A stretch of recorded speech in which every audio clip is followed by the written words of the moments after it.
वळूया पुढच्या बातमीकडे। पंतप्रधान मोदींचा शिंदे, फडणवीस आणि अजित पवार यांच्यावर आता विश्वास राहिलेला नाही अशा शब्दात अनिल देशमुखांनी निशाणा साधलाय। महायुतीमधील प्रमुखांच्या भरोशावर मतं पडणार नाहीत हे मोदींना आता समजलं आहे अशी टीका त्यांनी केली आहे।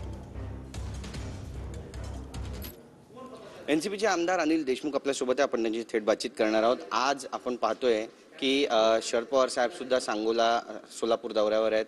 नरेंद्र मोदी सुद्धा त्या ठिकाणी दौऱ्यावरती आहेत आणि नरेंद्र मोदींनी सांगितलंय की यापुढे घराच्या ज्या चाव्या आहेत त्याच्या वाटपासाठी आम्हीच येत जाऊ। हे किती सांकेतिक वाटतं त्यांचं हे म्हणणं?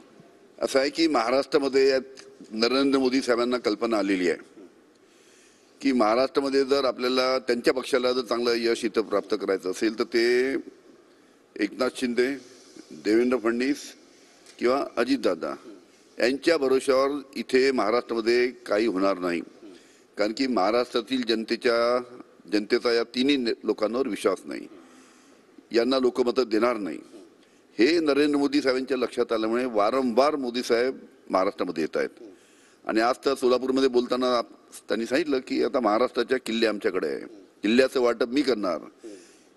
याचाच अर्थ असा की या तिन्ही नेत्यावर त्यांचा भरोसा नसल्यामुळे मला स्वतःला आता इथली बागडोर महाराष्ट्राची सांभाळावी लागणार अशा प्रकारचा त्यांचा उद्देश दिसतोय। महाराष्ट्रातील जनतेला जाऊन विचारा की हे सर्वसामान्याचं सरकार आहे का? हो, शेतकरी किती अडचणीत आहे।